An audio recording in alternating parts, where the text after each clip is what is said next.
Good afternoon again for second time around. Magandang hapon sa inyo. This is to inform you and remind you that our IGP will be this coming Saturday. As you have seen, nandito tayo sa Habi Hotel, our place of our second revival of our IGP 2025. Alam niyo po sa stage ng revival, it takes a lot of force. Katulad din yan ng eroplano. We have to expedite para ma-break natin yung speed or ang ng natural upang maka-fly high tayo. So, but now, our goal for this IGP, for the information of everybody, is to contribute to the works of Jesus globally. Alam naman natin, kaya ginagamit natin internationally because our target is for other Christians to be connected to other Christians in other countries. So, ang first target po natin na kapag na-establish natin ito, with your tulong, with your connection, participation, and cooperation, tayo ay magkakaroon ng first flight. Ang flight natin is to join with other countries such as Singapore, Indonesia, and Malaysia. Yung taga JV sa Johor Bahru, Malaysia, ay nagko-cooperate sila, nag-gather din sila ng ganito. So together, in Asia muna, and then maybe, probably, later on, kapag na upper speed natin, we can go far. Alam nyo? Kaya nga, ito po as my dream for our IGP ay magkaroon ito ng connection ties, connect with other countries for the winning soul program of our Lord. Kasi nga po, this is the last movement of the Holy Spirit to this entire world globally. So, dahil may calling tayo, syempre, tinawag tayo ng Lord to do our part, to connect you, me, and all other professionals. Ang maraming tanong, bakit professionals? Kasi ito yung mga tao na may capacity, may potential, may abilities, kasi nga, mostly, hindi man nag-graduate, pero marami silang experiences na masabi natin talagang kagamit-gamit sa humanity. Dahil yung iba, like here, si Valerie, ay CEO ng kanilang mga establishment. So, sila ay may mga tauhan. And if you are a leader, Jesus wanted to connect to your leadership because wala namang ibang leadership na talagang magaling kundi yung leadership ni Jesus. It's not, do not think about church thing, yung mga churchy na Si Jesus naman walang religion eh. Pumunta nga siya rito dahil sa politics, dahil sa government, because ang dala niya po ay gobyerno. So in other words, go back to Genesis 1:26, na tayo ay ginawa ng Diyos para mag-manage ng binigay ng Diyos sa atin. We have to come up to a perspective na ang Diyos ang may-ari ng langit at lupa. Psalms 24:1, sabi niya, the earth is the Lord's and everything in it. Kung hindi natin paniwalaan yan, then marami kang tanong na hindi masagot.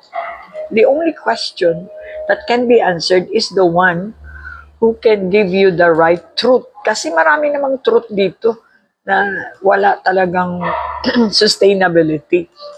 Katulad po ng mga argumento ng ating mga kababayan or ng ibang mga itong mga bisexual, itong ating mga pinaglalaban ng mga karapatan na wala naman sa salita ng Diyos, lahat ng mga sinisigaw ng mga leftos, syempre, galit sila sa gumagawa ng tama. tulad ko bilang pastor, I can attest to you, kahit ang ganda ng ginawa mo sa tao, may sasabihin talaga yan. Kasi may sarili silang pamantayan kung sa Tagalog pa. So, what are we going to do with IGP is to raise you up. Sabi nila, bakit pa kayo magpatulong ng ganito? Hindi tayo nagpapatulong, nagpa-partnership tayo. Kasi ang partnership po, kung ano man yung sinabi ng may-ari at nakipag-partner ka, natural, yung may-ari magbibigay ng dividend sa iyo. Yun po ang principle ng Diyos, ng may-ari ng langit at lupa. And we have to derive to the Word of God na sinabi niya, ginawa niya tayo sa kanyang image. Kaya nga, example po, yung tanong nila ng yung kay Charlie Kirk, may isa doon na nagtanong na you hate homosexual. Sabi, no, I'm not hating homosexual, sabi ni Charlie. Sabi niya, so how do you define a woman? Well, maraming definition ang mga lesbians about what they feel. But remember po, ang salita ng Diyos ay hindi feelings. It is faith. But faith na may substance na yung masustain mo yung ano po ba ang definition? Is to describe something of what you are talking about, di ba? So, like woman, hindi niya naman masagot kung ano ang definition niya ng woman. Of course, si Charlie Kirk, mayroon siyang definition. But according to the Bible, what makes a difference between man and woman is the womb. Mag-argue-argue pa ba tayo dyan? I-womb. Pag may womb ka, talagang woman ka. Kaya nga womb. Woman. Taken from a man, may womb. Ginawa po, i-recreate ng Lord ang babae, taking from a man. Man is a spirit. Yung spirit na yan, na nilagay ng Panginoon, ay gumawa siya ng partner na mag-complement doon sa man para mag-produce. Yan ang target, produce. So what do you think? If woman to woman, can they produce? They cannot produce.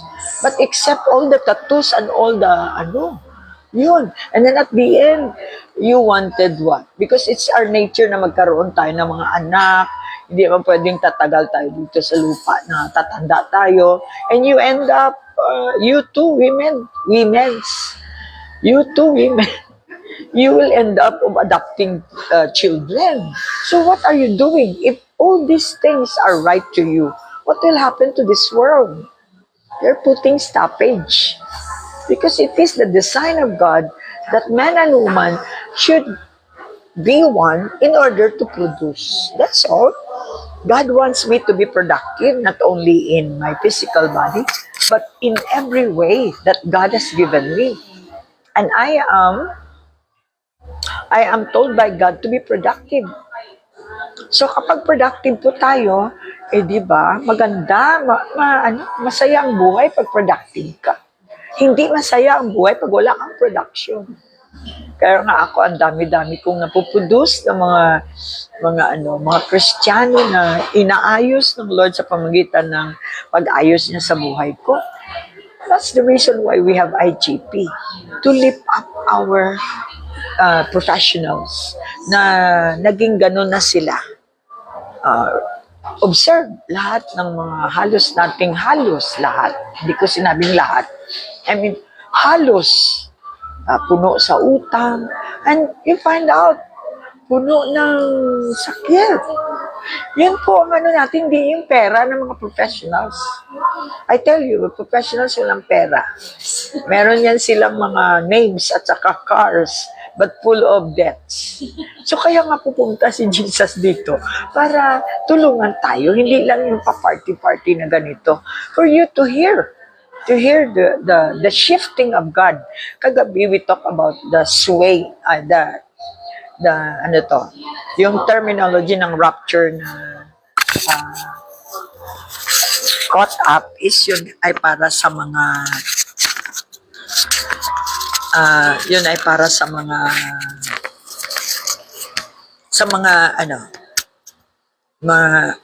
tao ng Diyos. Pag sinabi mo tao, parang empleyado ka ba ng Habi Hotel na you're assured of your security inside the company. Meron pa nga kayong mga medical, meron pa kayong lahat, SSS, ganon. Kapag tao ka naman ng Diyos, talagang more on you are assured of the promises of the Lord. That what makes you people of God. Yun ang pinromisa ng Lord na caught up during crisis. Big time crisis is in the tribulation. You have to know that. Sabi nga ng Bible, oh brothers, sisters, let us not be ignorant. Kaya nga, pinapaabot nga sa ating lahat para hindi tayo ignorant. Because ang ignorance po, ito yung way na natatrap tayo ng demonyo because of our ignorance. But not anymore. Bilang Kristiyano, na tayo ay tinawag ng Diyos, we are here to announce, to combat against ignorance, para hindi yung napunta ka ng impyerno, sabihin mo hindi mo alam. Hindi pwede, pinapaalam. At ngayon pa lang, pinapaalam na ng Diyos sa inyo na magkakaroon nga po ng big crisis. So, anong gagawin natin? We're all told to prepare, pero marami sa atin hindi nagpe-prepare. Yung mga lifestyle natin ngayon, hindi preparation for the upcoming crisis, as if parang walang mangyayari yung lifestyle natin ngayon. Hindi ko sinabi hindi tayo mag-enjoy. Sabi nila mag-enjoy tayo. But never forget that merong darating na big time crisis. Pinapaalam na sa atin. Like the days of Noah. Lahat kasi may beginning, may end. So now, habang nandito tayo, God is asking us to make your role in this generation. Ano ba ang generation? Ano ba ang role mo ngayon? Kasi lilipas din tayo lahat. Tatanda at lilipas din tayo lahat. Ngunit merong sinabi ng Lord na itong gawin mo para pagtanda mo, lumipas ka man, nasama ka na sa story, sa history. Sa pagkatapos, sinabi ng Diyos na likhain natin ang tao ayon sa ating wangis or character. Kaya nga, if you are, dahil yung masabi ng mga bakla, dahil sa karakter namin, hindi sa aming mga ari. Let's say, tingnan natin ang karakter. Paano ka naging woman dahil marunong ka maganito? Ganito? Sana nandun ako sa tabi ni Charlie ba? May womb ka ba? That's it. What is for the womb? What is the womb for? Nilagyan ka ng womb para may bata. Diba? Anong ginawa mo? You close your womb. So what will happen to the humanity? You're destroying the humanity. Kasi kapag mag-debate ka sa kanila, dadalhin kanila sa kung ano-ano mga philosophy na hindi naman nag-i-end. At pagkatapos, wala. I tell you straight, at the end, alam ng mga homosexuals na wala silang ending. They are just, alam mo, walang magawa, gagawa na lang ng kung ano-anong reason. Tapos, ang tawag sa atin, di ba, nagagalit tayo sa kanila. No? Ang tawag sa atin, distractor tayo. O ano dinidestroy natin? Ang womb ko hindi na-destroy. What about you? O sino ang destroyer sa atin ngayon? It depends on how are you going to relay na may perspective. Hindi po natin kalaban ang mga bakla. Hindi natin kalaban ang mga tao, yan sila. And God said, love one another as I have loved you. In other words, we understand you. Kaya lang, kailangan nating isave. Kung kayo sinisave yung kalikasan, kalikasan din ito, isave natin. Well, diba? Napakaklaro naman. Kaya nga, kung gusto mong maligtas, you're okay. Kung hindi naman, it's your decision. Kaya sabi niya na we have to manage. Kasi ang team natin ngayong second wave is the management. The right kind of management. Hindi po tayo perfect. Sabi ko nga, si Pastor Alfredo and me, ang marriage namin hindi perfect. But something that God has given us a gift, that He has given us the perfect one, na yung aming imperfect marriage, mape-perfect niya if we both agree. And then we will see the perfection of God. Ganon din sa ating professionalism. At hindi tayo mamamatay na nag-graduate, masteral degree, yung iba pa nga doctorate, hindi man lang nakarating ng Singapore, hindi man lang nakarating ng ang gaganda naman ng prepare ng Lord sa atin. O kung nakarating ka naman, it doesn't mean na ikaw ay professional. In other words, ibig sabihin yung connection mo ba na gusto ng Lord na lumawak ang isip natin because He wanted Himself to be established. Ladies and gentlemen, itong last days na to, it's not all about going to heaven. It's all about the establishing of God's kingdom here on earth. Kasi sa langit po ay bibisita lang tayo. Parang pupunta tayo ng Singapore, punta tayo ng London, punta tayo ng UK, parang ganun ang langit. Dahil hindi yun ang permanent natin doon na ano. Ang permanent natin is still in this earth as promised na magiging bagong earth ito. Sinagot na ngayon ang matagal na question ni Elon Musk na nagbigay siya ng remedy na let's go, humanity, punta tayo sa Mars para doon we can live start a new world na maging malinis. Ang legs ko. Na maging malinis. Yung nga sabi ng Bible, na ano ni Elon Musk na, o nga naman, kung pupunta tayo sa Mars, tapos ganun pa rin ugali natin, maglo-loiter tayo, lagay natin dito lahat-lahat ng mga tattoo natin, ilagay natin. What do you think? Diba? Another planet na naman ang sisirain natin. Kaya nakita ni Elon Musk that however you have learned a lot in science, but science cannot reach God because God is God. And na-realize din niya na kahit ubusin niya pa ang buhay niya kaka-invento, ay hindi niya ma-invent ang human heart. Lastly, I would like to encourage everybody, as I have told you last night, na let us encourage one another each and every day kasi countdown na po tayo. Pag you fail to encourage somebody in a day, ay na-fail mo na gamitin yung last days mo for the purpose of God because we are on the countdown. Encourage a homosexual. Encourage people who are suffering in their lives. Kaya one time, di ba, dito tayo sa sabi ko sa mga homosexual na sabi ko, di ba may problema kayo? Opo, ma'am. Nandito kayo sa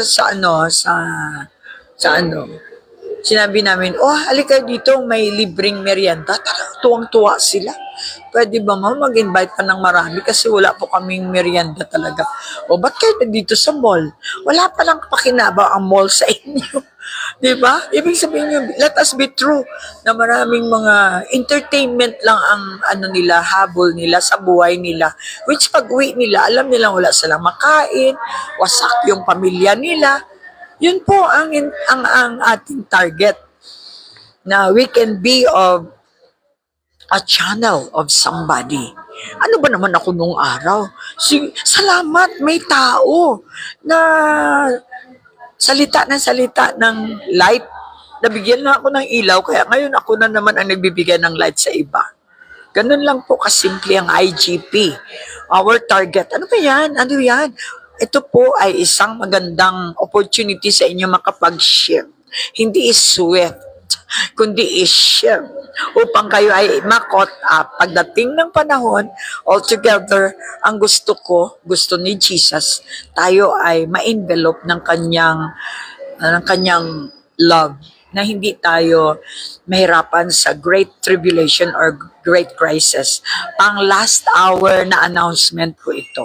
So come, join us at alam ko, I guarantee you magbabago ang paningin nyo sa buhay nyo. Yun lang pala ang kulang at patatapangin kayo ng salita ng Diyos para we can attack the dark.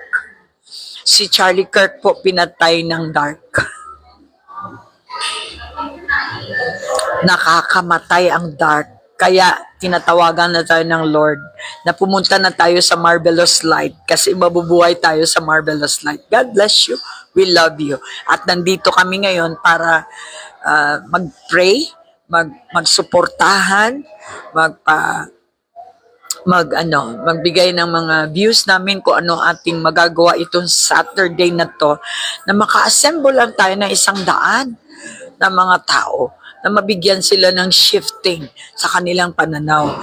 Yung first revival natin, my God, doon natin nakita ang dami po mga professionals na may maraming sakit. Maraming sakit. And I am so, mas double na burden ako na kailangan tuloy-tuloy natin yung IGP na to. Makatulong tayo sa mga taong kapag nagbago sila katulad ko, ay maraming puwersa ang professionals na maging savior ng ating city or maybe sa mga kakilala natin sa labas. So, Jesus is hindi po basta-basta. Jesus Christ is the God who owns heavens and the earth and can give you a ship for cutting up. Kasi last days na tayo, dapat relevant po ang ating dala and we can meet a lot of friends. Maging yung aking mga relatives na professionals ay magkaroon kayo ng chance na magkita dito at ma-ignite ninyo yung mga clan and so you can pray over your clans so that tayo lahat po ay may pakinabang. Yun ang gusto ng Lord. Ang ginawa niyang creation ay may pakinabang sa Kanya, sa Creator. Alright, so God bless you. I believe na paikutin natin ang camera so that makita natin ang Habi Hotel para naman ma-inspire po tayo uli na wow, ang sarap bumalik dyan sa Habi Hotel. I would like to say thank you kay Valerie, Ma'am Valerie. So leave you, Mrs. Lee now, who is the CEO of Habi Hotel, and of course sa kanilang mga iba pang mga establishments like Venue 88 sa General Santos City. Who knows, baka sa susunod doon tayo sa Punta Isla. Ang next natin na possible po yan. As long as may mga sasakyan kayo, we can make it because we're going to again the CEO, if we can make it to Venue 88 sa General Santos City. Ano ba yung one Saturday, mag-start tayo ng 4 o'clock, we can go back home mga 6 or 7, di ba? For a break naman sa inyong mga offices. That is our dream. And at the same time, may purpose naman. Ang lahat po nating groupings, and later on, we're dreaming, mag-dream lang po tayo na hindi lang dito tayo hanggang sa tayo ay umabot ang first target po natin ay Singapore. At kung lahat tayong mga IGP na okay na kayo, amenable na kayo, may opportunity kayo to go with us in several places like Malaysia, like sa Asia, and then later on, who knows, baka imbitahin tayo ni Trump. Hindi natin po alam. Alam nyo, ang Diyos po ang may-ari ng buong mundo. Kaya, tiwala lang tayo sa Kanya. May the Lord continue to bless you. All the IGP na nag-attend last time, we continue to invite you. And please invite more people that can avail for this opportunity. Again, ito po ang opportunity na binibigay ng Diyos sa atin sapagkat mahal niya po tayong lahat. Bye-bye. Say bye-bye to your IGP. Inspire one another. Please encourage one